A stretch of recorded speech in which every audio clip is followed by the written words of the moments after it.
open public meeting statement. Notice of this meeting has been provided in accordance with the Open Public Meetings Act by 1, posting a copy of the agenda on the bulletin board at the municipal building and on the township website. 2, filing a copy of the agenda in the office of the township clerk at the municipal building. 3, forwarding a copy of the agenda to the central record and the Burlington County Times. And 4, forwarding written notice to each person who has requested copies of the regular meeting schedule. All the above posting, filing, and mailing have taken place on the 8th of March 2013. Would you all rise for the flag salute, please? I pledge allegiance to the flag of the United States of America and to the republic for which it stands, one nation, under God, indivisible, with liberty and justice for all.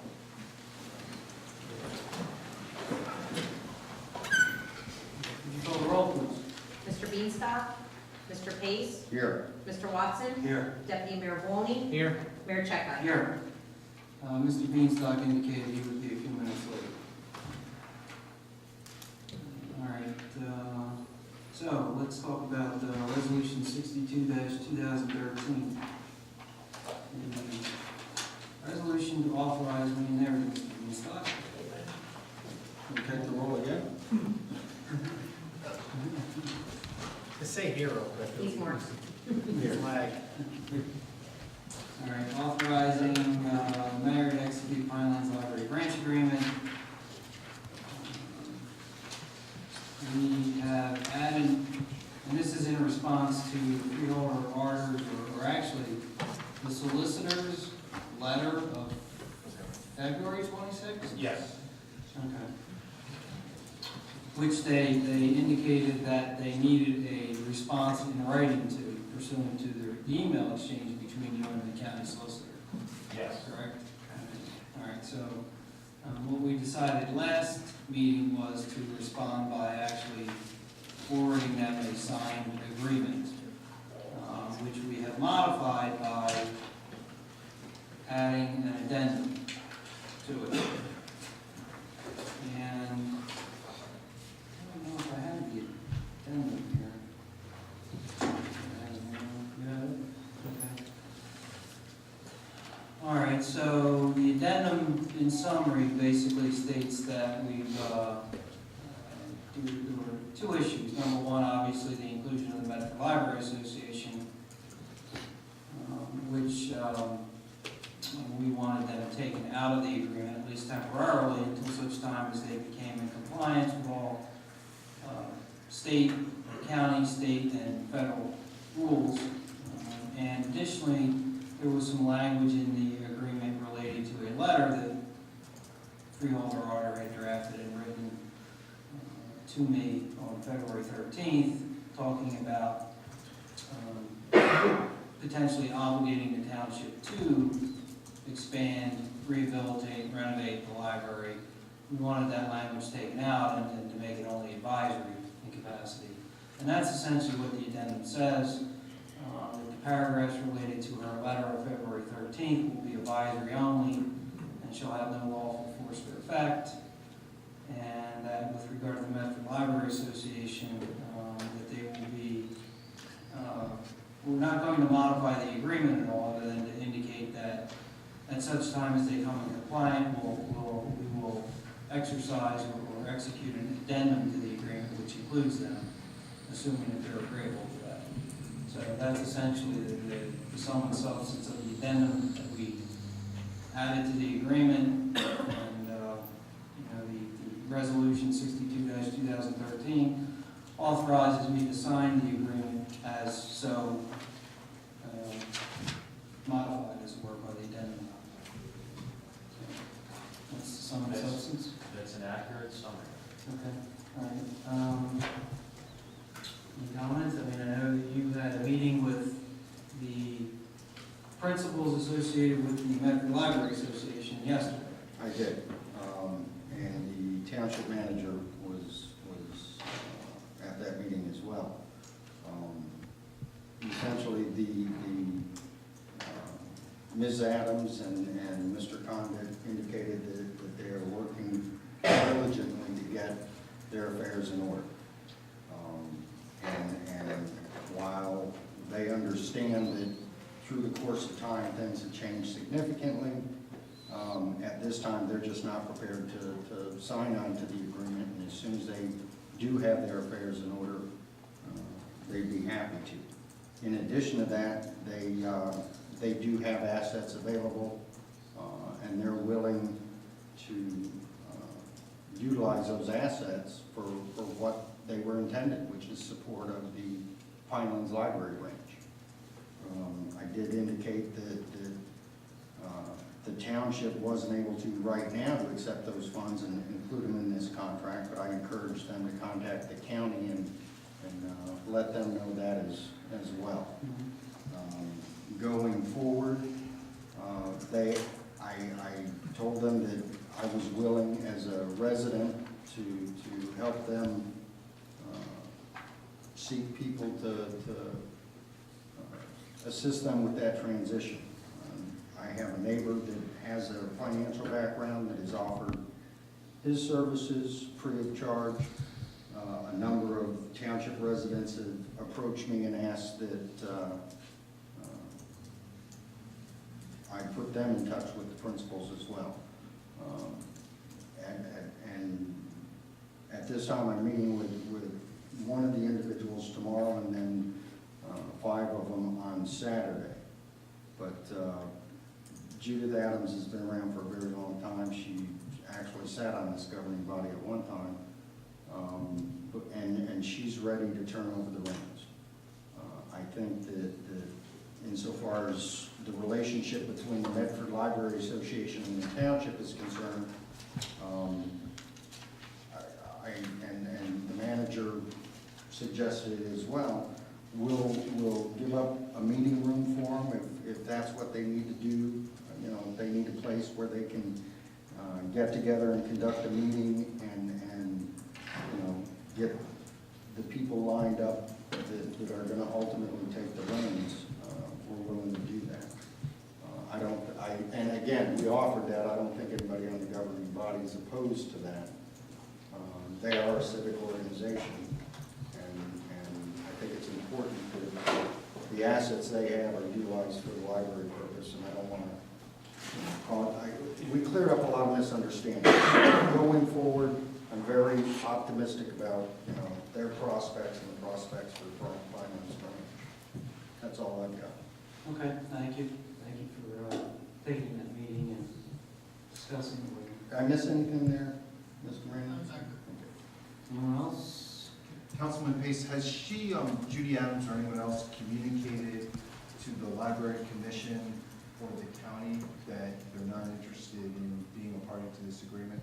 It seems like that would solve a lot of problems. Well, we had that discussion, and actually I thought it I was quite surprised that nobody from the Library Commission has ever communicated with the Medford Library Association in this regard. Because I'll tell you, I talked to Ralph Schramm about a month ago.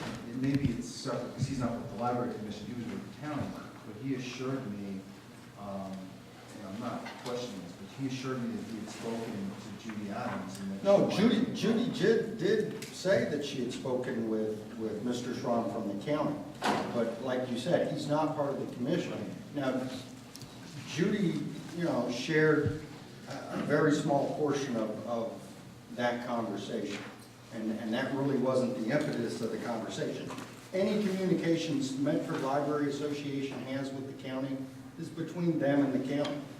I can appreciate that, you know, the county has been involved. I personally believe this is an issue for the Library Commission. They're the ones that operate the system by state statute.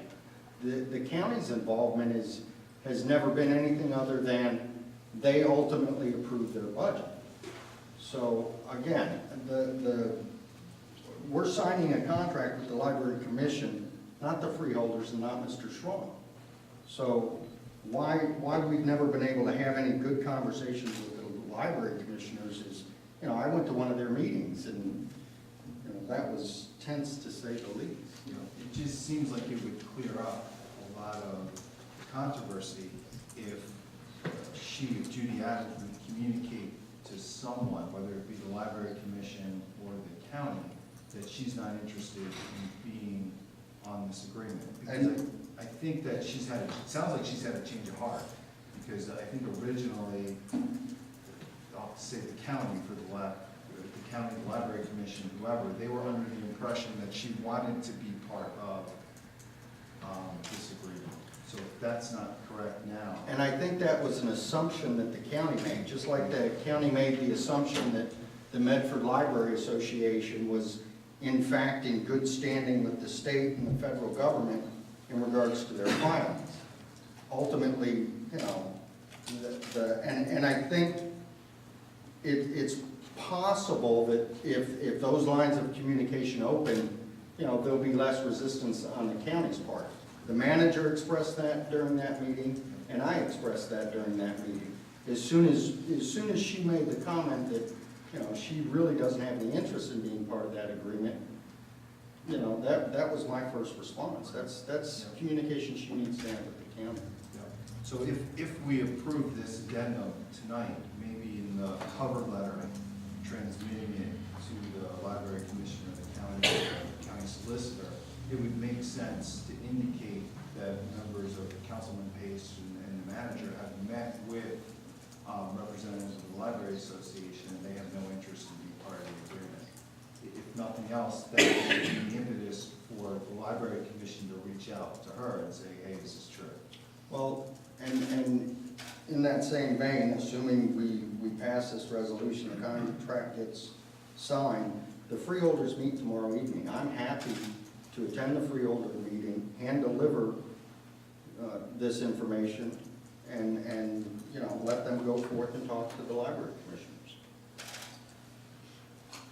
I mean, if you can get a letter drafted, I could have it done tomorrow morning. yeah, and, The meeting's not till 7, so. I mean, in the meantime, I can also call freeholder Arthur and have a conversation with her and say, look, this is what we've done, the agreement's forthcoming, and here's the substance of the conversation that Councilman Pace had and the manager had with Judy Adams and who's it, Paul Condon? Mm-hmm. And they have no interest in being part of the agreement, at least not now. Yep. And you can absolutely confirm that with them. Yeah, I would invite her to reach out to them. Yeah, she's absolutely welcome to do that, to confirm it. So I don't have a problem calling her and relaying that information to her. And I'd probably prefer to do that prior to them hand delivering the agreement. And I'll tell her that you're, Make sure you put it on the papers. I make a motion, we pass resolution 62 2013, resolution for Medford Township Council authorizing execution of library agreement and addendum with Burlington County Library Commission. do we have a second? Second. All right. All those in favor? Aye. Opposed? All right, motion carries. All right, next item on the agenda is the budget discussion. All right, and Mr. Manager, you had some open items from Yes, sir. last meeting. I provided council with addendum 2 based on discussions at the March 2nd budget meeting. First, council wanted to know the school deferral available. The amount available is $818,000, which includes both local and regional school districts. The adjustment for reserve for uncollected taxes, the RUT, council continued to discuss that and regarding the different calculations under the law. And that was, discussion is to continue tonight with Auditor Freeman. The first resolution, the second resolution, 63, 2013, if council utilizes 2 of the 3 options, you have to do it by resolution. So the resolution right now is blank, so you have that discussion and we're going to plug the numbers in. Reduction in the snow line item, council directed that line item be reduced by $100,000. Capital improvement fund down payment. Let me just go back for, I think there's some people here that haven't been. We have a snow trust that has built up to almost $300,000. So council is basically taking the line item down to a level, and if we have a storm, we can use the snow trust. It's there for that purpose. So that's one item they did. Capital improvement fund down payment, municipalities, council directed this line item be reduced by $25,000. I had budgeted 25,000, that's for new borrowing. The town has to put 5% down for any new borrowing. However, we still have last year's 25,000 and the year before that 10,000. So we have $35,000 available for potential new borrowing. However, the CFO and I are going to be meeting. There's outstanding bonds from years ago that they're still, the taxpayers are paying for the debt service, but that hasn't been fully utilized. So we're continuing to try to use old quote-unquote monies and not borrow new as we move forward. County library projected revenue, I had projected the revenue in for 30,000 based on the discussion. Council directed that be removed out and until an agreement's in place, and that will just come in later, assuming the agreement gets done. Police overtime, after providing council with some additional information on the police overtime line item, council directed that salary and wage for the police department be funded by an additional 23,000. And under the utility fund, the council requested the calculation for the New Jersey water. Also, it's not in this memo, it just kind of happened over the last few days. There are two minor adjustments. It doesn't do anything to the budget as far as any added or, we last year started doing elevators internally, whereas the state was doing it previous. That revenue coming into the town is about 9,000, and then the offset for the employee who does it is about 3,000.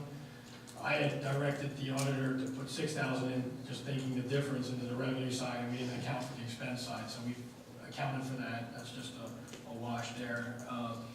As far as the revenue, the 6,000 will still show as a surplus at the end of the year. And then Medford Lakes has already approved it. It'll be in front of council at the next meeting. Historically, or in the last few years, Medford provided Medford Lakes with all the subcode positions except building subcode for the construction office. The building subcode was provided by Medford Lakes, but by the same employee that Medford has. So basically, we are now the lead agency. We're providing all the services. The interlocal will reflect what he was getting paid there. It's about 6,000. So the new interlocal is bumped up by 6,000. It's just, again, we're just applying it to his salary, and it's just neutraling out. So they're the two minor things that were adjusted. That's all I have there. All right, let's go to the school tax deferral.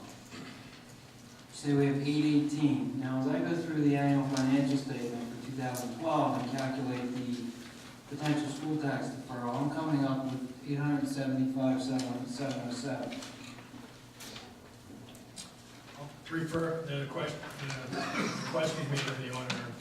All right, and that's based on levy for 2012-2013 for the local school district is 39,765,957, and 50% of that. 765,957.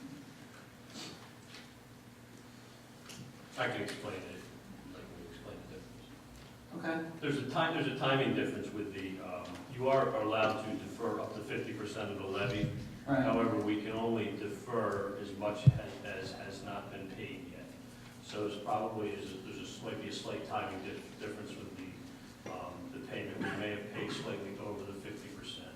So the balance is due to the local school at the end of the year. The amount payable was $317,980, and the regional school was $506,05.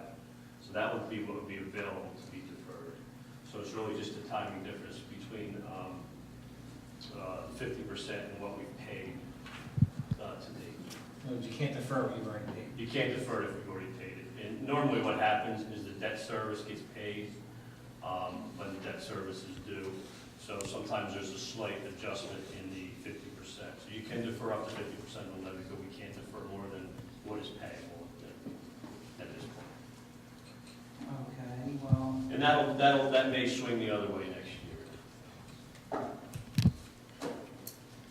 okay, well, I guess I'm confused. That school tax payable is 500 on the regional, 506,05. Yeah.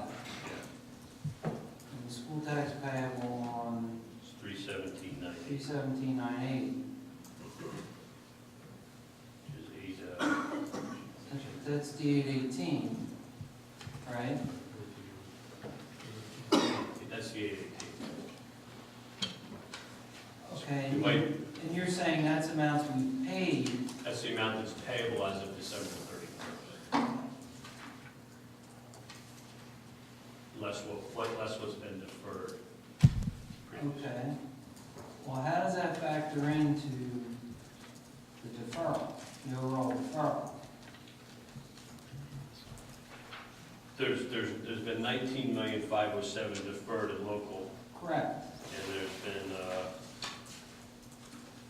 8516977 has been deferred for the region. That's correct. And And then what's left payable is 500,605 and 317,980. right, but again, I mean, the school tax deferral is based on 50% of the levy. That's the maximum you can defer. Correct. So what I'm saying is, why would the amount that's payable as of the end of the year be the amount we could defer versus just 50% of the levy? Because you can't, because if we've already paid it, it's not eligible. We've paid a little, slightly over 50% of the levy as of December 31st. So we've overpaid. Not necessarily overpaid, it's probably timing differences, probably has to do with the debt service. Okay. They're normally very close to 50%, but it's not unusual for it to be a little bit one way or another. Okay, so that number's moving target. It's set as of December 31st of every year. It's normally right within the 50%, maybe. Right, but we're entitled to defer up to that 50%, assuming we haven't overpaid. Assuming you don't pay. Okay. All right, so for going into 2013, it's 818. Yes, Okay. at December 31st, obviously, it should increase if the levy goes up. Right, and the school tax levy goes up, and assuming that we don't overpay by the end of the year. Correct. Okay, all right, that's fine. All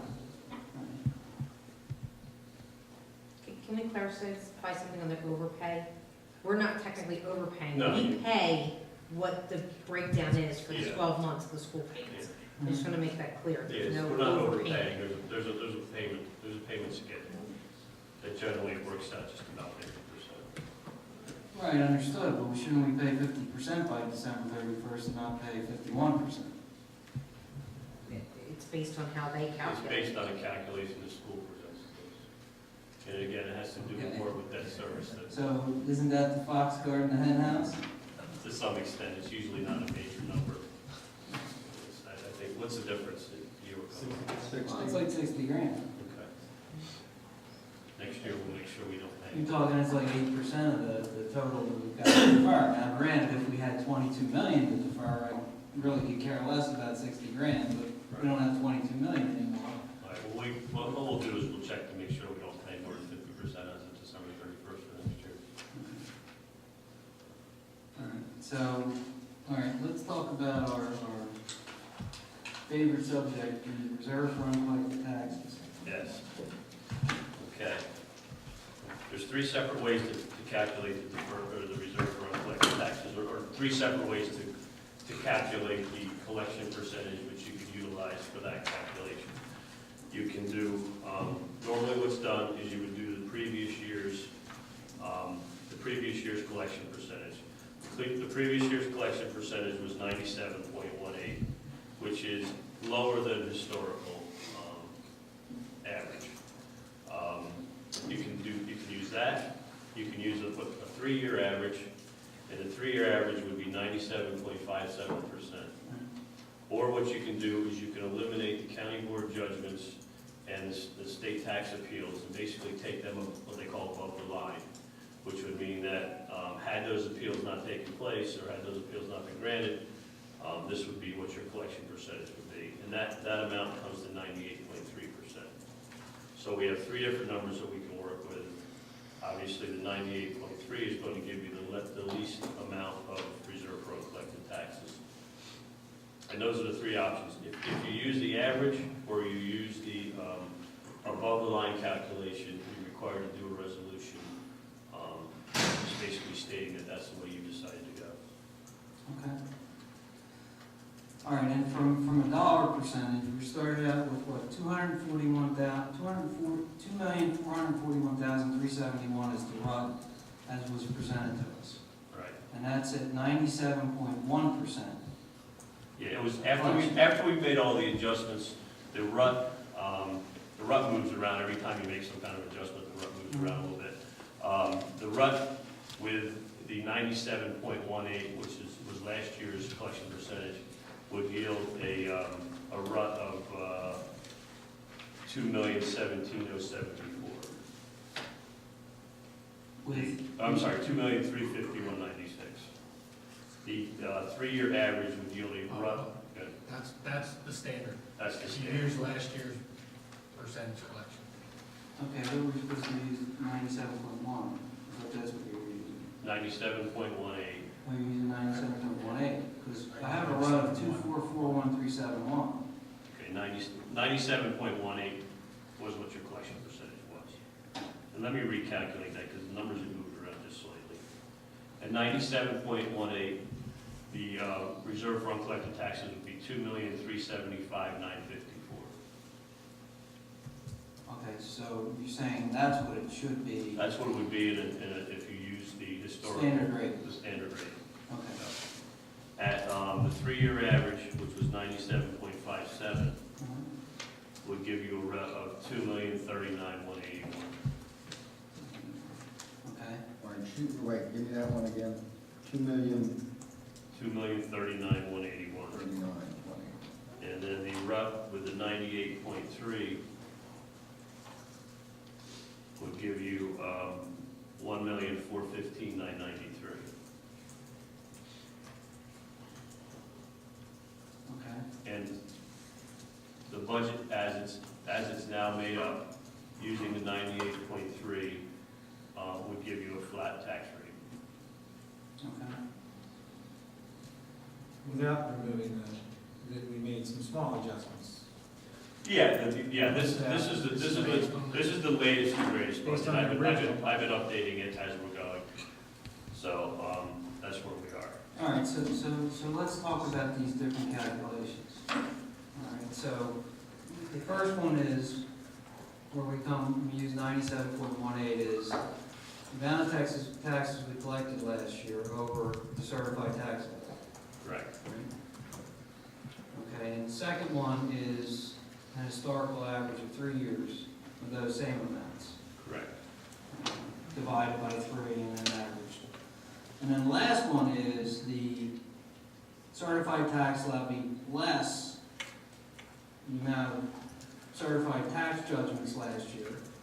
Correct. As my denominator, my numerator stays the same, the amount of taxes collected. Yes, correct. Okay. So that's why the levy jumps. What they jumps. Yeah, what they're basically saying, had you had no tax appeals, this is what we calculate your percentage to be. Correct, and that $1 million we had, and let's go over to the historical appeals. Our appeals have been rising Yes. over the years, culminating in last year when we had the revaluation and the reassessment. Correct. In 2010, we had 285,000 in certified tax appeal judgments. In 2011, we had 485,000. That was an increase of 41% from the prior year. Correct. And in 2012, it was $1,022,000. That was an increase of 52% from the prior year to 485. So from taking from 2010, that increase is 80%, 70%. Could you give me the 2010 number again? 2010 was Oh, it's 285,000. really 400% increase. Well, And I look at it. yeah, I'm just looking at it as a straight percentage. Okay. So I mean, there would be reasoning why our overall tax collection percentage would be degrading over time based on the amount of tax appeals, because obviously you can't collect tax that I'm not entitled to. Correct. And that's why, based on that certified tax levy, which doesn't include that, that's why you would degrade, as it were. Because if I deducted those amounts off that certified tax levy for those years, The taxes you just can't get to. right, right, if I did that, I mean, our collection percentage jumps fairly dramatically. Yeah, significant amount. Okay. Now, as I went through the annual financial statements for 2010 through 2012, I also noticed that the amount we levy doesn't necessarily vary in relationship to the amount of our obligations that we expend during the year. So in other words, we levied in 2012 $83,737,182. We actually dispersed $83,381,054, and that was to take care of all our obligations. That took care of our regional school tax, our local school tax. There was a minor amount for some other taxes payable, and then our own budgeted number, which is $12,555,000.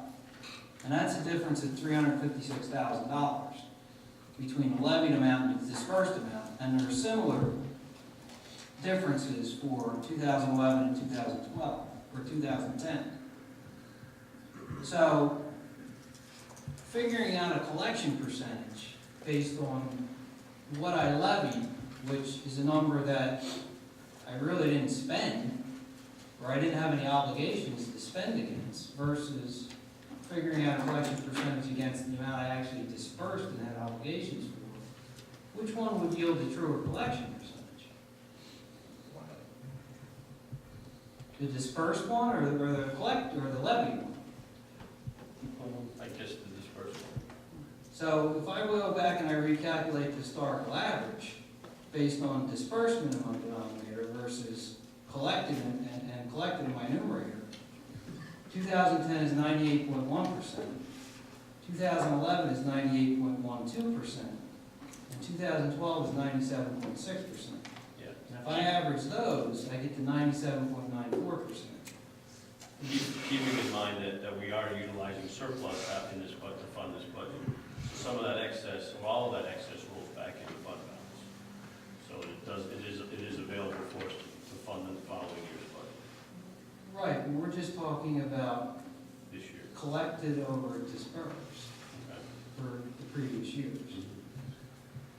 So that's a lot closer to 98% than the normal collected amount, which is 97, basically 97.2, let's call it. Okay. If I take the difference between those and apply it to the estimated, or the tax levy for last year, it yields over $700,000. That rut should be reduced by $700,000. And I'm not, this is like a hybrid calculation. It's not statutory.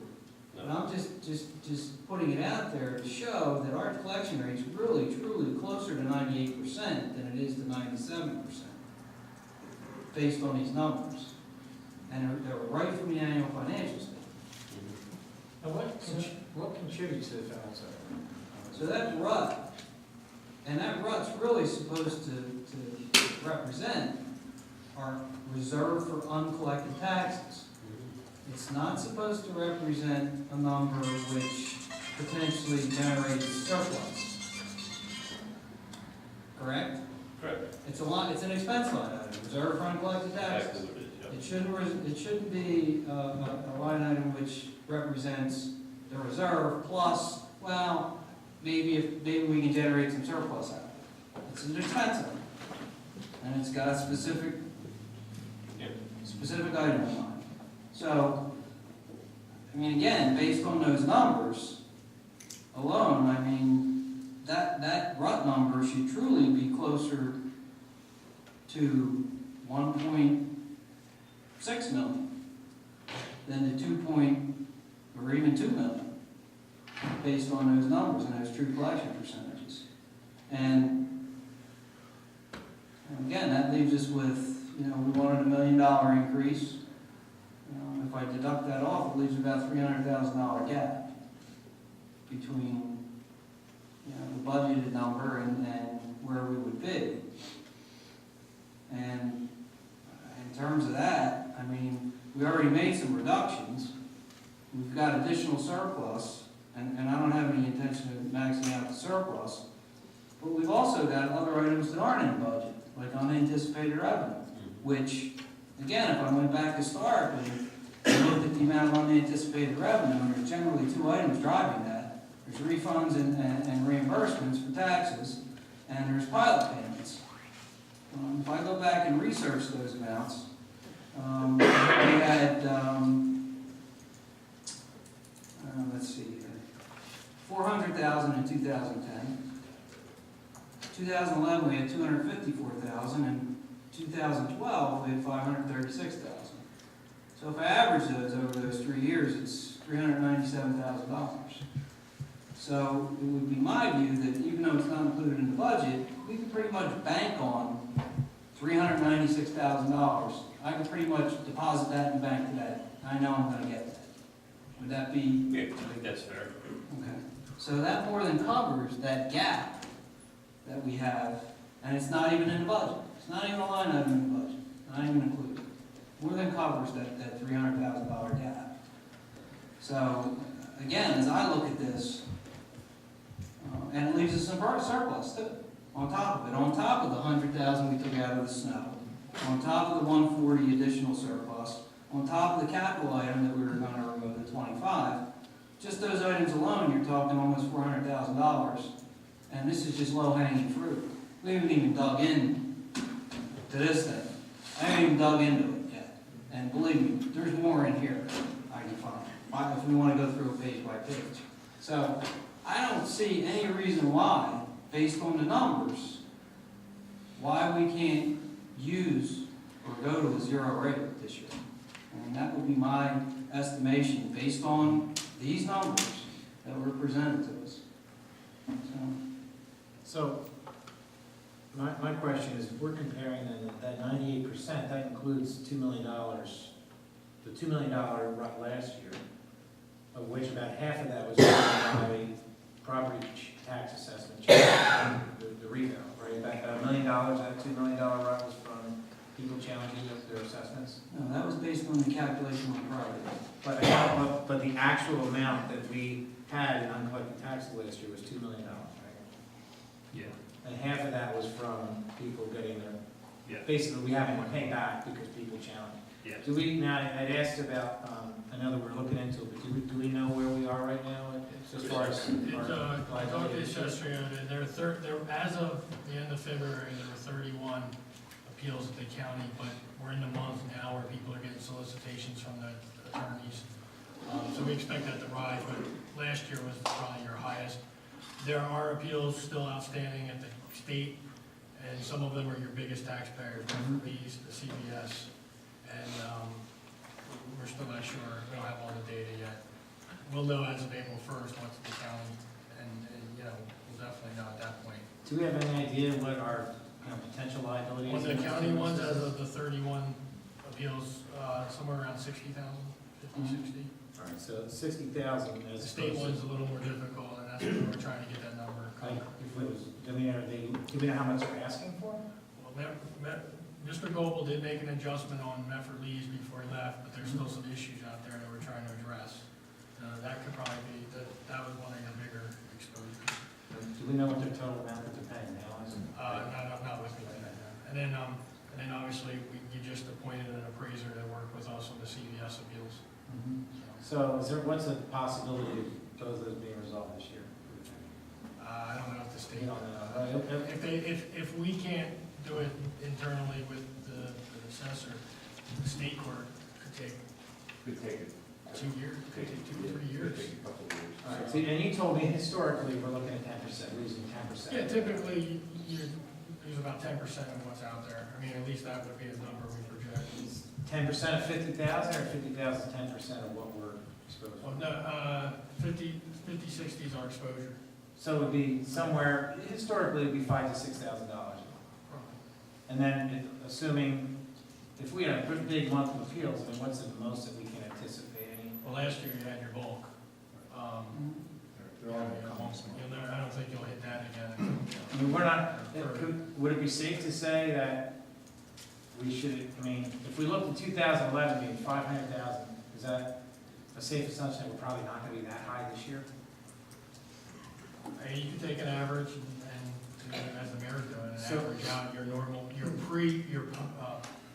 prior to your reeval year, looking at what you were I'd doing. have to throw that out, so you're looking at 300,000. You throw out that. Your revalue year is always way out of script. Right, so, 350. So, well, or, that's my point, I guess, if our reval's way out of whack, why is that? I don't wanna give as much weight to it, so if I just assume, let's assume that it was down 25% this year for $1 million, that's really 250,000 additional into our budget. That, that would really be available. So that's in addition to what we have to disperse. So even if we didn't factor in the unanticipated revenues, unless we see upwards of a loss of $500,000 in the next 30 days of property tax challenges, which I can't imagine we could. Are there enough attorneys out there? My thought is that most people probably did their challenges last year because the sticker shock. You took out a lot last year, but you still have some. We'll have some, right? people. We're also, With 32 this year. we also have at least a month before we. People waiting to see what happened last year. You'll have that. Some of that million, there were some blanket changes, right? Yeah. So we don't anticipate any of that, do we? I wouldn't think so, but certainly we thought. What do you mean blanket? You mean? Well, there were some major adjustments that were made. For instance, the some of the properties out around 70, there were $1 million adjustments made to the assessments. So they were reduced. The appeals that were filed by Medford Bees and CVS, were those filed for the first time last year? CVS is on their second. I think they have 2 years So outstanding. you potentially have now 3 years. Yeah, they've been. Yeah, a lot of the commercials, you get them every year, Right. So when we settle that, we're gonna get hit with multiple years. depending how it's settled. Well, I was Some gonna say, that's based on which way. Sometimes it's credited, so you don't have to pay out, just deal with it, the loss going forward. Right. If they're one. Right. Okay, my turn? Someone else? I mean, Okay. I would feel comfortable saying we'll have half of what we had last year and feel pretty safe with that. That's $500,000. I can't even imagine it would be that much. I'm comfortable with that.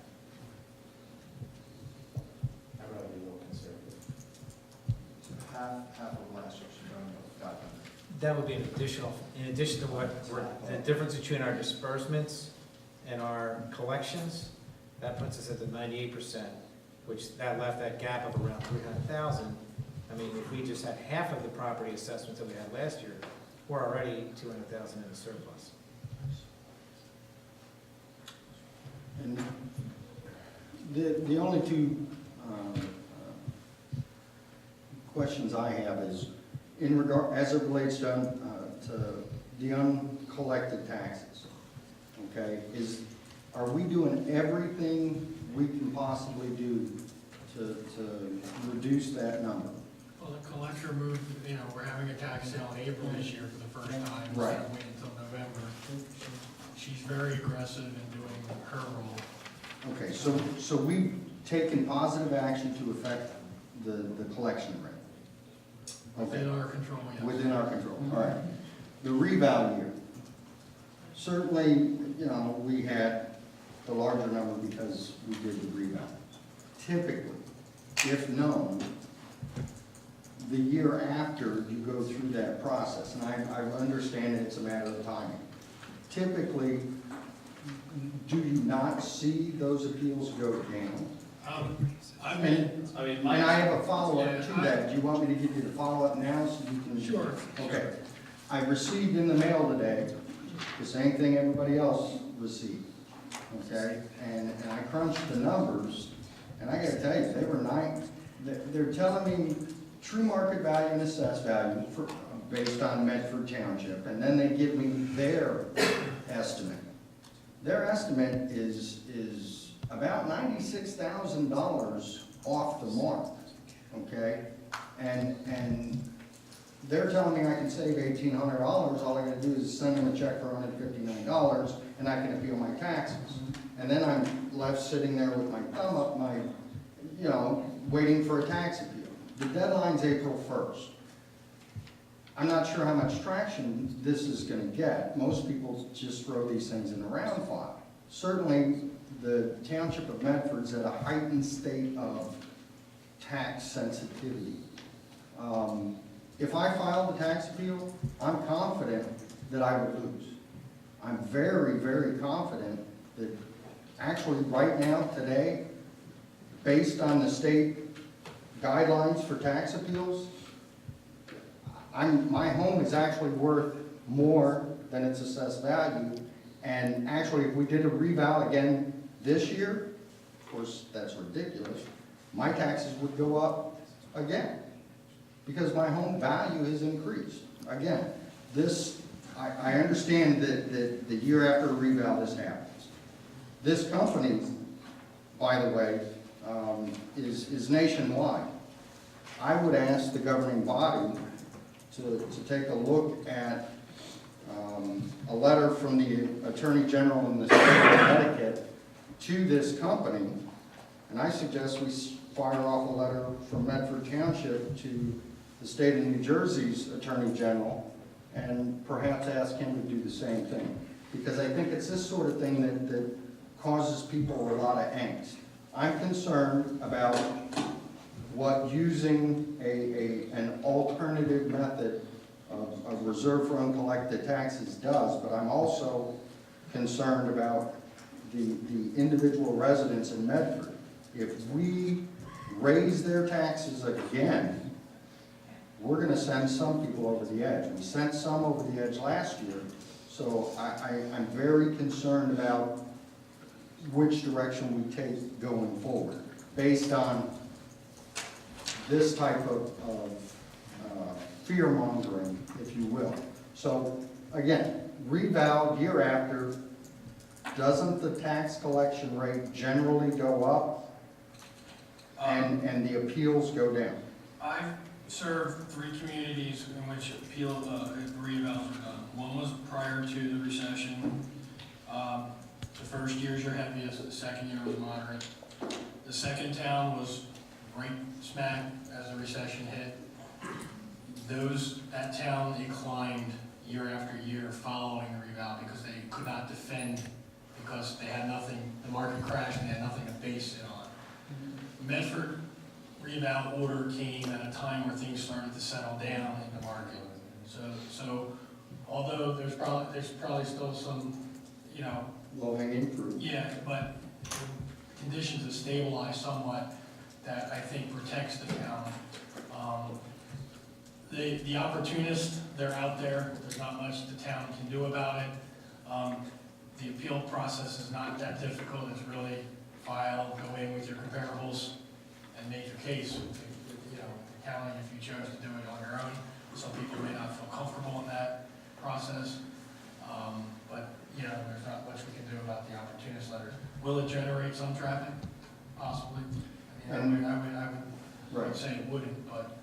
Last year, we invited the tax assessor in, and like or dislike Mr. Goble, I'm not going to speak ill of him. He hasn't passed on, but he's moved on. He was relatively long-winded, and it was kind of hard to follow. I would ask that you can. I'm not sure. Huh? Are you kidding me? He was long-winded? I would ask that you consider bringing in the tax assessor again. We have one more meeting in March, do we not? No, we can bring Mr. Raymond in, but he started March 1st. He's still. No, but he understands the tax he can ask appeal questions, process. But I don't know And how, for that purpose, he's trying to get himself up to speed with what's outstanding. Unfortunately, there was a lack of an exit, I'll call it an exit report. Mr. Goble retired, Mr. Goble retired. So he just picked up and left. yeah, and it seems to be the trend, because even when I came, there was nothing to tell me where things were. So we're dealing with that, and but I can have Mr. Raymond up here and discuss this with council. All right. Well, again, just as, more so as a public service announcement. Even if he puts something together and we send it out on Nixle, this is the tax appeal process. Everybody needs to do their own homework. Most people can't read their tax bill, their property tax record card. So, again, perhaps something in that regard. Thank you. Anyone else? I mean, I guess I just have one question for Kevin. I'm a little, number one, I'm very happy that we even have the possibility of not raising taxes this year. Just a little bit of concern that this, like 98.3%, I mean, if you look historically, we haven't hit that.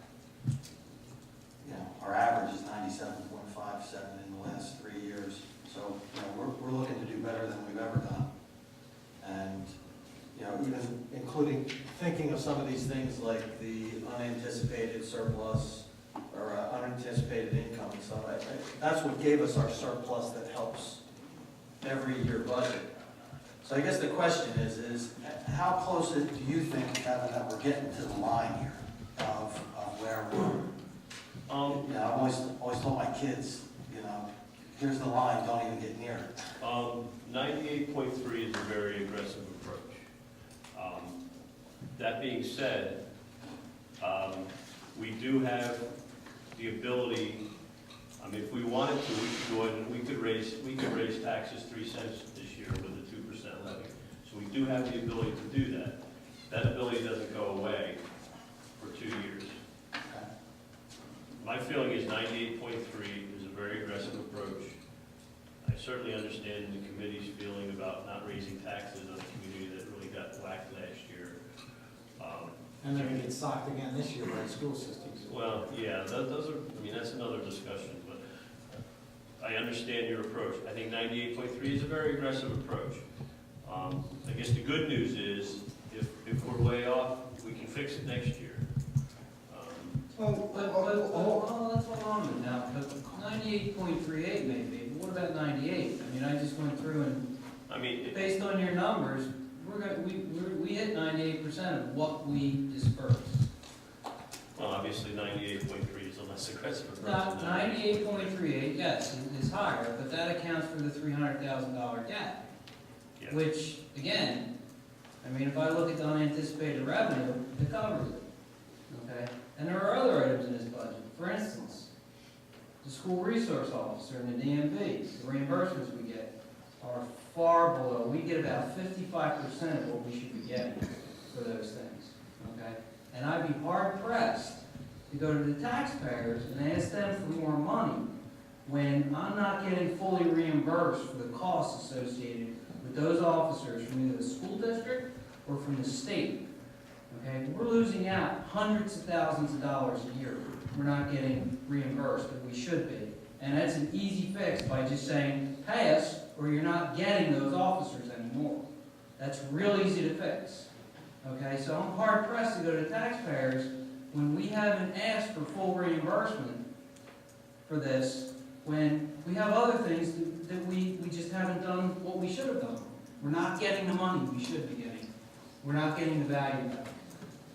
I don't disagree with you, please. I just want to make sure we're not going over I'm just that line. really hard It pressed. sounds like we're not, so. It's an aggressive approach. Just, and staff has approached the school district on this issue this year, in the last couple of weeks. Okay, Well, I just want council to be aware, because, you know. but how much are we asking for? We're trying to do what council's policy, which is to cover our costs, which is another discussion we'll have on Tuesday night relative to some other things. Okay, but we need to have a discussion on what that cost is, because by my calculations, we're off hundreds of thousands of dollars. Hundreds of thousands. I don't know how you know, again, I don't have your calculations, I can't speak to I mean, it, it's a but. very simple calculation. That's fine. Based on the salaries we pay those officers, That's fine. 180 days over 260 days. That's a straight percentage. They work 180 days in those school districts. That's the school year. There's 260 work days in a year. It's 69%. It's a real simple calculation. Do we get reimbursed for the administrative costs associated with the vehicles that are sitting at those schools all day long? There's, Do we get reimbursement for that? and I'm gonna defer to Mr. Norman. If council's gonna start valuing the school municipal relationship, there is a value to be had, and I don't know which way it may be or not be for Medford Township. I've been in towns where it was skewed one way versus the other. We can do those analyses. If you're gonna go down that path, there are things that the town has benefited from through the school system. And so you do basically what we're valuing to them, and they're Okay, valuing to well, us. I'd like to hear what their Well, value again, they're providing to I'm not us. there, you know, that in our was a budget. discussion, but if council wants to go down that path, I mean, then we should do that. as far as I can see, we're subsidizing their budget. Taxpayers through our budget are subsidizing their budget, but I don't see the quid pro quo, them subsidizing my budget. And some of that's been eradicated by elimination of programs, you know, when we eliminated recreation and things like that. But I don't know that we've done a full analysis of if there's anything left in that relationship back and forth. But you should do that, and we can do that, so. And again, I understand that this is an aggressive stance, I get that, okay? And by being aggressive, I mean, since we've all sat here, it has been a whole new ballgame. We're not doing business the way it was done in the past. You know, I want to see every government agency in the entire country operate the way this governing body has. The solution to financial problems is reduce spending, and the tax increases have to be measurable with the actual increase in expenses. If we're still trying to figure out what's an actual expense for the township, I'm just not certain that I can tell the taxpayers, I need more of your money to put aside until I figure that out. The organization is diminished. If you want to give resources and I provide understand. resources for us to try to work on this stuff, and as council continues to give us projects to do, we can get all these things turned over. Agreed. It's just, you know, the organization is diminished. Again, it's council's budget now. I provided what I believe is fiscally responsible. You had no tax increases for 5 years. You had that spike last year. I understand that. I've always taken a conservative approach. I said in 2011 when I came here, I would not have typically given away the cell towers. I saw no other alternatives to get that budget closed. But you know, if we're going to continue driving the expense side down, and we can't overcome that, again, if council wants to, again, it's one thing to, again, offset costs that we're bearing from other organizations. We've been moving that way to recover all of our costs.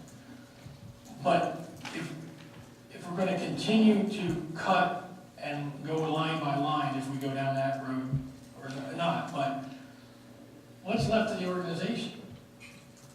I mean, I'm still trying to bring back, and again, it's council policy, but we're still providing some levels of service.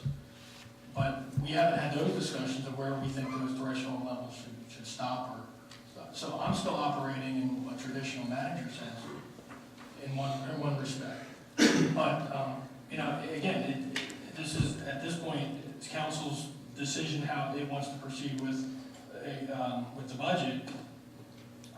You know, I'll defend it any way I need to, but I share some concerns with where we came from and where we're heading. And if we don't hit this mark, even at an average, I mean, I agree if we went to the average. I've always said if you did the average, we could probably live with that. But down the road, even though we may be able to correct this next year or account for some of it, at some future point, you're gonna have that spike again. Well, yes, but my hope is that as we remember, and part of the reason that we're in this situation is the debt that got piled up. And we all know that debt starts to come down, and I think as we pay off that debt, and I'm of the belief, by the way, that the debt has to be paid off by the people who accumulated that debt, which is me and everybody, not here, but everybody who lives in Medford Township, because we allowed it to happen. We sat there, we enjoyed the services, we believed this myth that you can just grow, have everything you want and not have to pay for it. And in the process, all we were doing was, you know, it's like sometimes I think people go out as voters and just, they want to be lied to. They know they're being lied to, but they like it. It's that kind of a thing, and that's what we have here. I want this I want that debt paid off in the short term, not the long term. But I think as we talk about restoring services, I think that's going to be our opportunity in a few short years when, you know, we really start to pay down that debt. I know, but in the meantime, you know, there may be things that, you know, we need to borrow for. You know, there may be capital improvement projects that we need to work with. Hopefully, we'll be seeing ratables come in and we'll be able to see our budget increase by virtue of growth. I will say this, I really, you know, I think that you're motivated by all the right things, and when we talk about this, I have nothing but respect for, you know, your policy and what you are striving for is a long-term sustainable model. And that's, I want to get there too. But where I'm concerned this year is there are a lot of people who, I mean, I get calls from people all the time saying, geez, my taxes, I'm 3 years in my house and my taxes are $5,000. I can't afford to sell my house. I can't afford to live here anymore.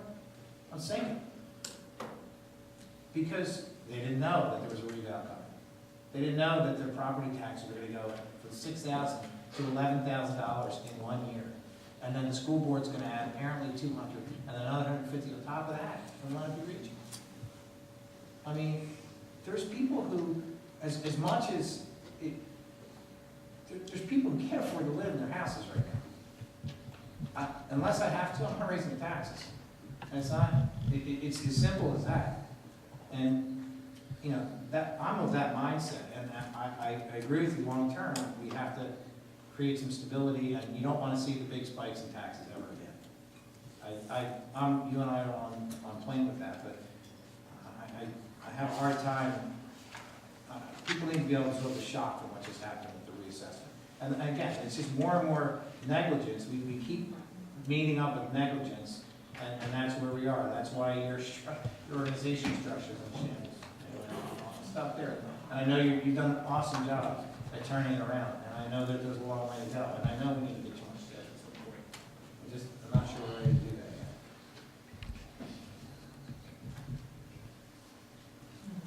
So that's a very compelling argument. There's no question. We were elected in large part to make sure that we limit tax increases. And I appreciate that. And it concerns me as much as it does you. It really does.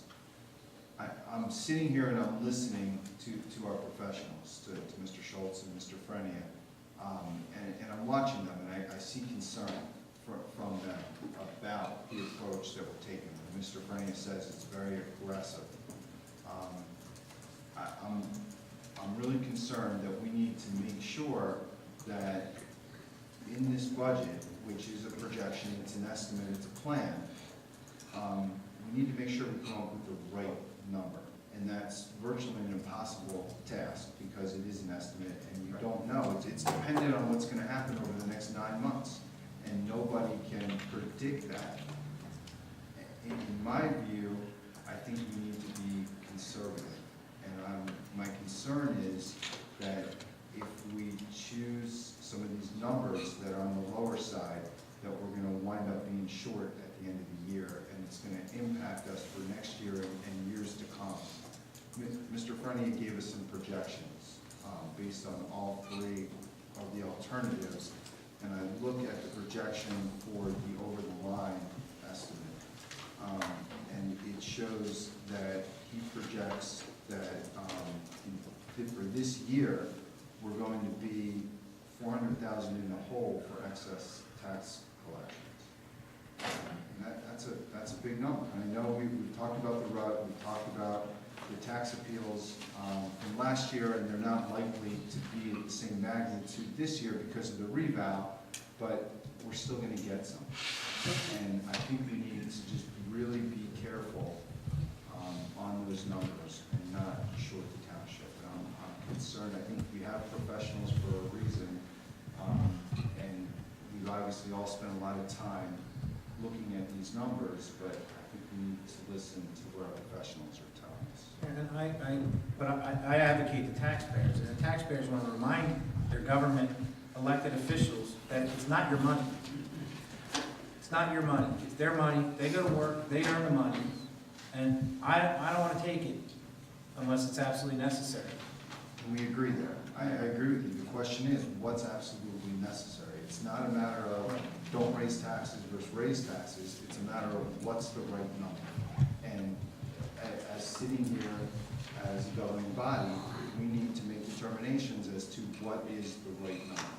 And that's what we need to do tonight and with this budget. And I don't think I'm not advocating we use anything but the right number. I'm just saying that the right number is not 2,039,000. I'm saying the right number is more like 1.6 million. Because this number is supposed to represent the amount of uncollected taxes. It's a reserve. Okay, and based on historical averages, we will hit close to 98% collection based on the amount of disbursements we make. Not on the amount of levy, which is basically a false number, because we don't spend what we levy. Okay, we haven't done it in any year. We levy more than we spend. So the true collection rate is closer to 98% on average. But we have to use a statutory percentage. We have to either use the standard percentage, we have to use the standard average based on levy, or we have to use the adjusted levy number. That's what we have to use. What I'm saying is that gap, that 0.38% gap, which represents about $300,000, there's easily $300,000 just in the unanticipated revenue item. There it is. It's covered and there's surplus. We have additional surplus. There's the snow item that we're going to reduce the line item for. We don't need to do that. We can leave it in there, but again, are we going to use it?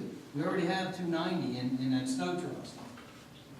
Okay, there's 25 we were going to reduce the capital, the down payment item for. And again, there's additional items, the tipping fees. Have we fully accounted for the benefit we're going to receive from the tipping fees? I mean, that's a wild card. I don't know what that number is. Maybe we've over accounted for it. I don't know. Okay? But my budget accounted for part of that. yeah, there was And a there's part still of it. some issues that we're going to discuss with the commercial. Right, okay. New Jersey American Water, is there any possibility, and we're That's gonna need utility to budget though. understand, but we're gonna need to talk about that next week, whether or not we can get a reduction in payment there. And you're right, there's a utility budget. I'm not in favor of emergency appropriations or appropriation transfers, okay? But those tools are there. If we overshoot, we're not overshooting to the point where we go backwards, okay? And I understand that we have to rely on a professional municipal manager and a professional auditor. I get that. Part of the reason Medford Township is in this financial condition, and this isn't a shot at these guys. These guys are doing a phenomenal job.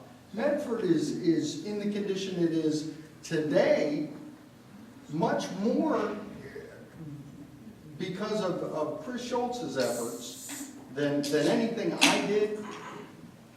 But I have to tell you, relying on a professional opinion, that professional opinion is just that. It's a professional opinion. We as the governing body have a responsibility to the taxpayers to make a decision that's in their best interest and what they expect us to do.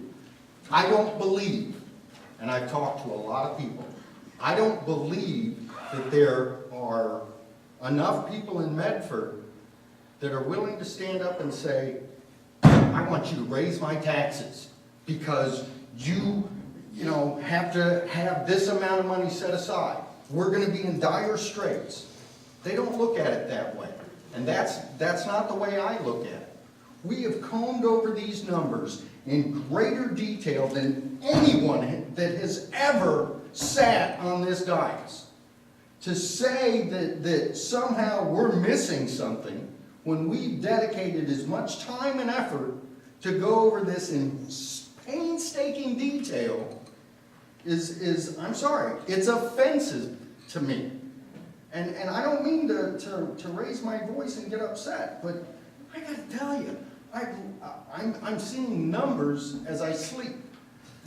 Are they red or black? I can't have a conversation with anyone that doesn't revolve around what's the right answer? What's the right number? Where are we at? The state of New Jersey wrote the laws that allow us, as the mayor said, to select one of three methods to calculate the RUT. I will represent to you that the RUT and the legislation they gave us is broken because it forces the municipal taxpayer to fund 100% of the school's budget while we eat dirt. That budget for that school district and the county is set. They're 100% no matter what. Doesn't matter whether it rains or shines. They're 100%. We're stuck holding the bag. We have three options. I believe that the time and effort that has been put into those calculations by the manager, by the auditor, are rock solid. I think they did exactly what we asked of them and what we expected. I believe this governing body's done its due diligence. I think the issue before us right now is, hey, what are we going to do? Are we going to take that aggressive approach? Are we going to set the bar? Are we going to tell the taxpayers of Medford, you can count on us to do the right thing? Or are we just going to throw our hands up and say, oh no, we're just going to do what we've always done and rely solely on the professionals that drove us in, not these guys, previous professionals. Again, I find it offensive that the only choice I have is to do what I'm told. I'm not here to do what I'm told. I'm here to serve the public trust. I'm here to serve the residents of Medford. I'm not here to do what I'm told.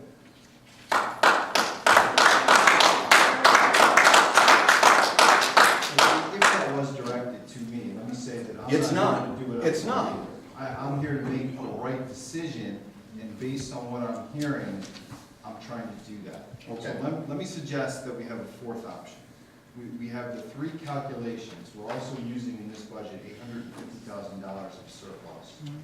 We could choose to use the over-the-line calculation and then use less surplus to account for where we think the RUT should really be.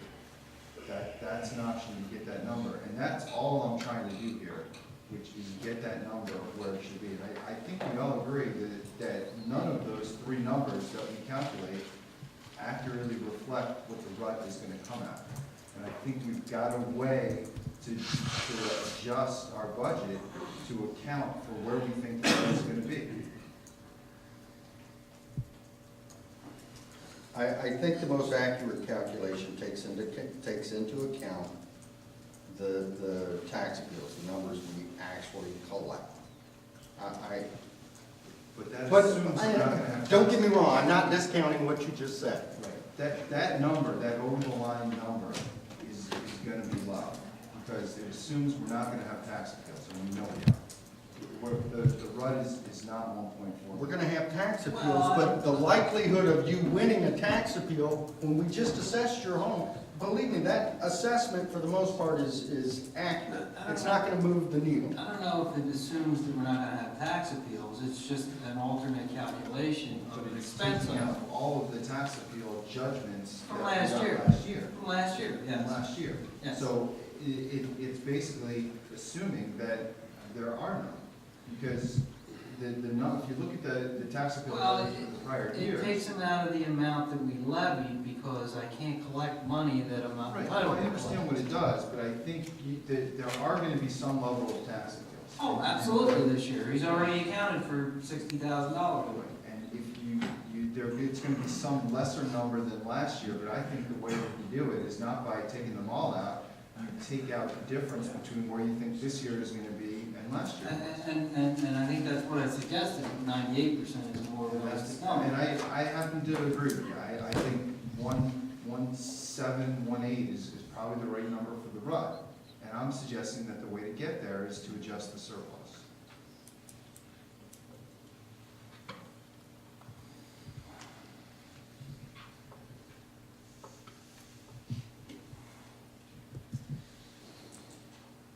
Well, again, I mean, I don't have a problem with the surplus we're using, we're still leaving money in surplus. And again, I think there are other areas in the budget where, you know, again, we're not even accounting for that unanticipated revenue that can cover any gap. And I just don't have any interest in going to the taxpayers and asking them, you know, to say, give me another $50 or $60 so I can feel good and say I got enough money in the bank. I'm not interested in doing that. I'm not either. I'm not. I have no interest in taking more money than I need. If I don't That's not what need, this is about. if I don't need the money, and I think we've demonstrated that we don't really need the money, I'm not interested in asking them, going out to the audience and saying, give me $50. Everybody give me $50. You know, pass around the hat. I'm not interested in doing that. If I can, the way the 2% cap is set up, if we, whatever we decide to do, if we get it wrong and we look back and said we should have gone to the taxpayers for another $50, we still have the ability to do that next year. Right. So if we miss it this year and we look back and we say we were overly aggressive, we should have put in a 1 or 2 cent increase, that doesn't go away because we get the bank that. And I can make that case with the taxpayers, that this decision was based on an aggressive stance, yes. Keeping in mind that next year we may have to There go you back, then next year we may have to go back and say, you know what? We took an aggressive stance, it was overly aggressive. Because of that, we've got to ask you for this year what we didn't ask you for last year. When you say we bank, is that in addition to what we might In need? addition, you get basically You can bank the 2%, cap. you get basically 2% with some adjustments. That's what the school district is doing this year. They're using a cap bank to exceed that 2%. We have, They never could get their budget approved because the voters actually had a say in it. So they banked that 2%. so we have, there's a 2% calculation and there's some add-ons. One of the add-ons is if you, your net debt service being what we're paying for debt service, less anything that we pulled out of capital surplus or capital fund balance to offset the debt service. Your net, the change in your net debt service, and in our case, that was pretty substantial. If we wanted to, we could go up to almost a 4% tax increase this year. Obviously, we don't want to do that, and that's much more than the 2%. However, that does get banked for this year and for 2014 and 2015. So we would still, we're not eliminating the ability, which we were in this problem last year where we couldn't do what we needed to do and had to have the referendum. We're not really in that situation. If we take an aggressive approach this year, we still have the ability to fix it next year. Keeping in mind that, you know, then you may be asking the taxpayers for an additional tax, but you could also go back and say, we took an aggressive approach. We didn't want to ask you for it before we needed it. You know, it didn't work out the way we had planned, but we did what we thought was best, and now we've got to go back and ask you for the 2 cents that we didn't raise last year. We've got to ask you for it this year. If we're right, and you're right, and your calculations come out right, then everybody's happy. Right, but in reality, I mean, with what we're talking about, if we use that 98% and we reduce the RUT to that number, the gap is basically a penny. Because it's 290,000 per penny. So if we go in, if we go in It's a at penny. 98, if we go in at 98%, the way we've got the budget set now, there will be a slight tax increase in this budget. Is it right now we're using Yes, if 98.3. we use 98%, but again, we can't, for the RUT, we have to use one of those statutory methods. We can't use just 98%. Yeah, we can, We can? sure. We can use, we don't have to use, you don't have, when you go in, you don't have to use what you collected last year, you have to use, that's the maximum you can use. So if we collected 97.18, back in the good old days when things were good, if we had a 97.18 collection percentage, I'd come in probably at 96.5, just so that we know we'd replace the surplus and we'd make sure we had the money we have. Budgets being what they are now, everybody's utilizing the max.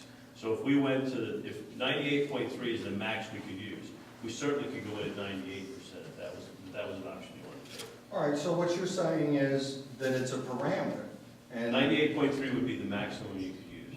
Okay. so the state isn't, if we had set it at 98, the state's not gonna come and say, how did you get to this number? These are our statutes, this is the No. statute that says, No. this is how you should. That's the maximum, calculate. that's the maximum, that's as high as you can go. That's as high as you can go. You don't, and like I said, back when things were a little bit easier, we'd always use 0.5% less than what we collected the previous year, just to make sure we were replacing surplus. Chris, how much do we put in reserve this year? With 800,000, we added 400,000 into reserve?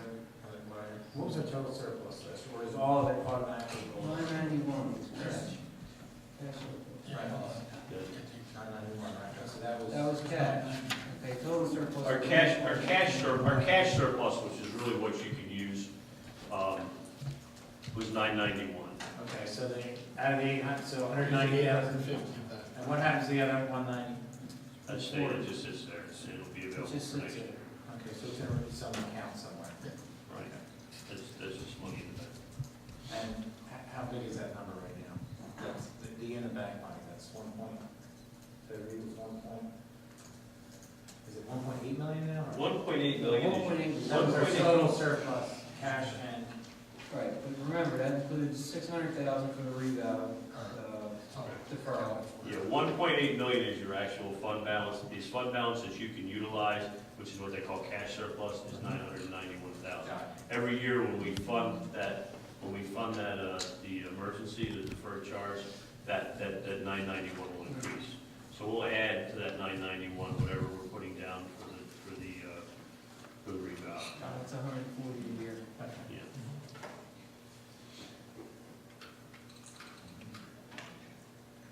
All right, just so I'm clear, there's no risk with the state coming back to us when we send them our budget and them going, I was concerned about, I've never done the above the line thing. I think it was something that was put in like last year or the year before. I reviewed the calculation with the gentleman today from the state just to make sure it didn't come bouncing back on us. And he said, no, you're doing it correctly. But that's always the maximum that you can use. You can use anything below that you want. I mean, if you were at 98 and you went and used 94, the state may come back and say, why are you doing that? But if you're within a 0.5% or that number, you're not gonna have any problem with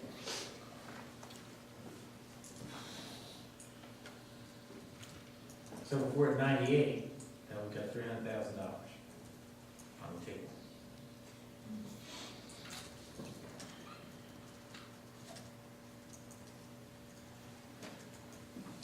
Start at page 1.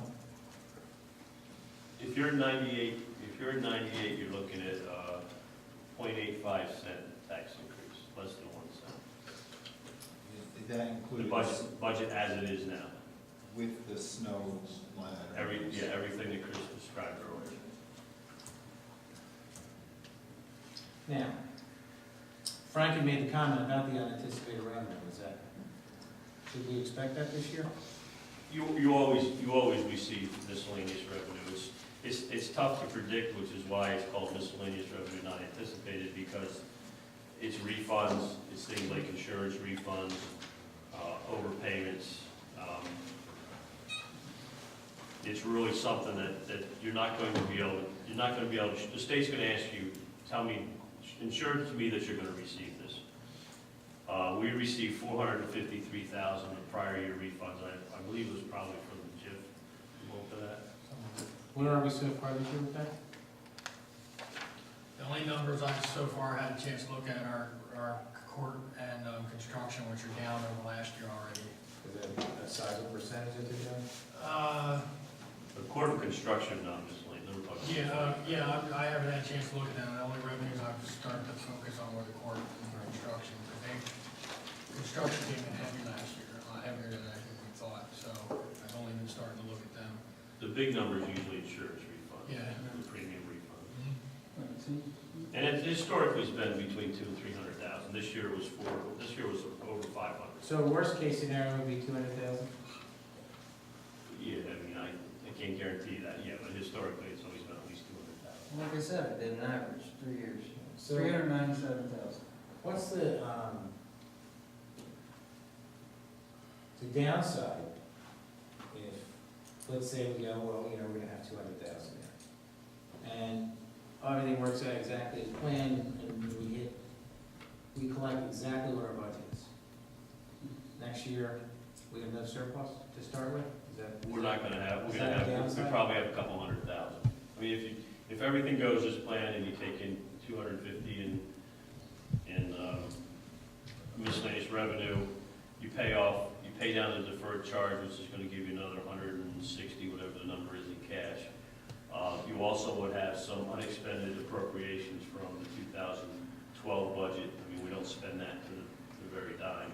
So there's generally some money that will take from that. So you're looking to try to replace the, what's the number we use for, we're looking to try to replace the 850,000, because that's what we used for surplus this year. So you want to try to replenish the 850 or something similar to that. So you'd have that for revenue for the 2014 budget. Is that within reach, in your opinion? I'm sorry, If we're at 98.3, is that within reach? it's going to be tight. It's going to be tight. Probably not. You'd be, I think I did some projections. I would think that you'd probably be in the $600,000 range. So you're looking at a half a penny next year. Before you got started. Right, we got the open space. We have the open space. So that would really cover our risk. Yeah. I don't see any reason to raise taxes a dime. Just don't. Or a penny, I don't have a penny. That's where I am. I mean, it'd be nice to have a little extra money to put in the bank. Yeah. I feel that way every April 15th. It'd be nice to have a little extra money to put in the bank. I'm just sick and tired of my money taken from me. I'm sure a lot of people feel the same way. And I just, I made my point. Anything else? No, if not, and I will open the meeting to the public. Anyone caring to speak on the budget, please step forward, state your name and address for the record. And you have 5 minutes. Jim Dixon, 1 Cloverleaf Court. The elephant in the room is still your debt structuring. Excuse me? It's a debt structuring, your repayment of principal and interest over the next 8 years. You still have about 18 million and a half to go on. Next 2 years are going to be really painful. Have you thought about restructuring the debt? I agree. We need to pay it off. We have restructured part of it. We restructured $9 million of series 2004 bonds and 2005. We were able to reduce the overall payment by $605,000 present value. We didn't increase the term, but we were able to just decrease the interest payments over that term, which was what, about 10 years on average for those bonds. So we reduced by $605,000. Okay, is a consideration to take your whole debt and make it payable over 8 years, just streamline it at, my calculation would be about 2.4 million per year. Then you have a surplus, you have additional funds this year with not the big reduction in debt payment in 2019 and 20, which you're gonna end up having an uproar because the citizens are gonna say, we want that money back because you don't have the debt structure. If you take it evenly over the years, you have additional money now to help reduce, to increase the services. You'll flat line, straight line it over. You'll know years out that you'll still have some extra money in the budget to help increase the services. Mr. Dixon, we did look at that. We can't get through the state of New Jersey with that kind of particular structuring. The state has it's statutorily dictated on how we can do things. And when through a model that you're suggesting into that, it took us over their threshold, which they would approve on any kind of restructure of that nature. And so at this point, we can revisit that, but our financial people are like, can never get this through the state of New Jersey, especially the way the governor's pushing his programming now to try to smooth that out. We looked at trying to smooth it out, push it out. We looked at all different kinds of models, but our fear is that we'd never get through the state of New Jersey approval process for that. So again, for this budget, we took the refunding option, which kept us under that threshold. We didn't need to go to the state. We talked with council about dealing with that, and we may go back to that, but we're not sure the argument will get through Trenton at this point. But if not tried, we won't know. Historically, it hasn't worked. I have a philosophical objection to it. And that is, I don't want to tell someone 18 years from now, you're going to have to pay for the services I want today. I'm tired of that. We live beyond our means. Time for us to pay off all that debt and then start living within our means again. We enjoyed those services already. That's why the debt's there. That, and we didn't hold our government officials accountable. Okay, they didn't raise taxes, and they gave us all these services. We we enjoyed the mirage that was free, but it wasn't. I don't want to kick the can down the road and tell someone 18 years from now, you got to pay for the services I want today. I'm tired of the government living that way. Okay, but I'm not saying to go out further years. Go out the number of years, you would have to pay the debt over. Okay. But again, we've had that analysis done, and where we ended up with an actual detriment over that period of time. Couple of years. No, it was a detriment overall, present value, as opposed to the savings, and in order to get the restructuring through the Department of Community Affairs, the local finance board, you're required to show a 3% savings overall. Otherwise, they will not approve it. I mean, it just won't happen unless you're in complete financial distress where you're this close to bankruptcy, and we're not. Another issue with the bonds is the bonds have to be callable or callable. I mean, there's people that have a 10-year, that bought the bonds as an investment for 10 years with the stipulation that they wouldn't be called. You can't just restructure. Some, as they become callable, Right. we've been restructuring and refinancing because the interest rates are better. But there's call provisions on those bonds that you just can't, if a guy's got a 15-year investment in a bond, you just can't take that away from him. There's things in place that don't allow you to just call the bond whenever you do it. If there's a capital need, I feel a little differently, because then, it's going to serve future. But I know you're saying you're keeping within the same terms, but you are keeping up their debt payments. But the interest will go up, I but. don't want to, you're already passing up that Okay. on. The other question I have for you, which you can help me out. On the Green Acres trust loans payable, there's supposed to be debt amortization each year, but I don't see that as a line item in the budget. Where is that? Separate account? It's in the open space at the end of the budget document. Okay, thank you. Thank you. You guys are doing a great job. Thanks. Thank you. Anyone else? Ms. Valentine, please. Just have a couple general questions. Chris Valentine. In the past, I remember the school boards had to come in front of council. And this year, do they still have to do that? Because we can't vote. No. Is there any communication between council and Medford Township School District about their budget? Well, I did ask Dr. Del Rossi last Tuesday night, he did a budget presentation. I did ask him if he would consider going to referendum. I mean, asking residents to pay $200 is an awful lot of money. My personal view on it is, I don't, after seeing that presentation, I'm not convinced that there's a need for more money. I mean, that's a separate issue. I asked some questions. I've also asked the school board to consider giving detailed document budgets online so that residents can review it the same way we do. While I appreciate the easy-to-understand version that they post after it's passed, I'd like to see full detail before it's passed.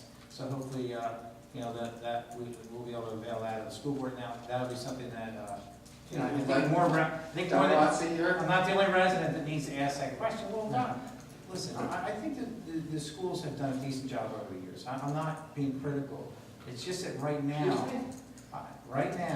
what we need is, I think the voters need to see proof. When you say, I need another $200, I really need to see why. And what I'm seeing is, you know, the case that was made is that we've got a serious decline in the number of students, so we need to raise taxes and provide better schools. Provide more staff. Why not just reallocate your staff, shrink your number of classes, and provide those extra services with the staff you already have? So that's something to take up the school board. Battle we have to fight on our own. I'd certainly like to see that go to referendum. $200 is a lot of money. Because my taxes will go up over $400 or $500. That's their decision. I'm under the understanding too that Personally, the Medford School District's budget, I mean, I Dalhousie made no sense. I mean, if you're losing enrollment and he wants to hire more teachers. Now, I wasn't there, so I can't attest to this, but my understanding is that the Lenape Regional School Board went into executive session to discuss their budget. I don't understand how that's legal, I don't understand what happened. There may be a specific reason why, I don't know, but to have a budget discussion in executive session, I don't get that. So again, as a taxpayer, it says taxpayer, that concerns me a little bit. I want to see their budget work as well. I don't think the government is, That's not for us to do, that's for residents to do. I'm a resident and a taxpayer. I'm asking those questions as a resident and a taxpayer.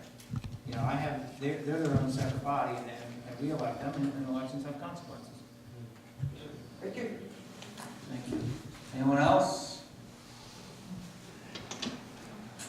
If not, do I have a motion to close the public portion?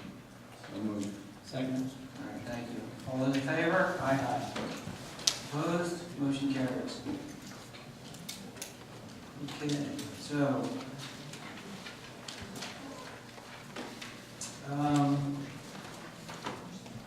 mean, do we want to talk about passing these resolutions tonight, or do we want to defer them to another night? I mean, we still have time. I mean, we have March 15th as a date. You want to sit on it until next council meeting? We could act on them next Tuesday, right? It's still, Yeah. Although the state's target date is the 15th, if you're doing it the first meeting after that, again, they've always allowed some They did. flexibility, they're just tightening it up. Yeah, they reiterated that in the local finance board notice, if you can pass it on. I heard that, I know where I am, so it's up to everyone here. I'm, at this point, I'm in favor of using 98.3% and going ahead with the zero tax increase. That's where I am on this.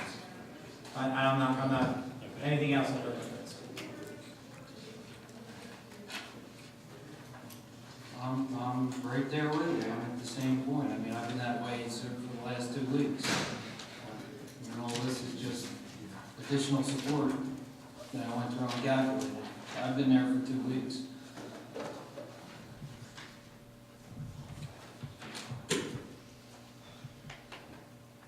So it's a flat 98.3%. 98.38. If council adopt tonight, the earliest you could have your second reading adoption would be April 9th. If you just waited until Tuesday, it would fall on the normal meeting night of the 16th of April. Well, I mean, we would just, Or you could do, I mean, you could schedule it for that, I'm just saying your earliest you could adopt would be the 9th of April. Regardless, Yeah. so it really wouldn't matter. Yeah, so if you introduce tonight, No, let's wait, you we'll sit on it. can, We are under state review again this year. I haven't heard anything that, you know, that so has nothing moved else it out for this one. that's fine. We want a clean version of it, and we can have that all ready for Tuesday. If we I'd could. like to see a clean version. I would too.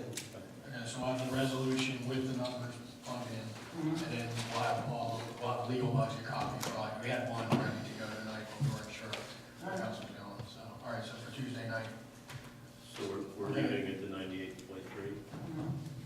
98.3 or 98? Which, I'm comfortable with the 98.3. Yeah, I want to go to zero. I think we're gonna have a pretty light year as far as collections, and I think there's miscellaneous revenues. But leave the snow trust money in there. In other words, the 100,000 that we pulled Leave the out, line item. leave that line item in there. Yeah, I mean, I don't see the point in making any adjustments. I mean, That gives us if you some just want to throw them in the surplus, that's fine. I mean, okay, so we'll restore the 100,000. I mean, you can leave them in there, we're just gonna move them around at the end of the year. If they take the run to the next. All right, the 100,000's already calculated as part of that next. Right. So you have to leave it. The budget, the budget that I've looked at. Yes, I took that. Right. The budget as I presented it had all of the adjustments that we spoke of, including 100,000 out of the budget. And 98.3 puts us at zero. Yeah. So you're, or where we're at. It had all the changes that Chris has spoken Is it about. 98.3 or 98.38? 98.3 is what I have. Okay, all right, so. All right, so it's 3 now. So just leave it where it's at.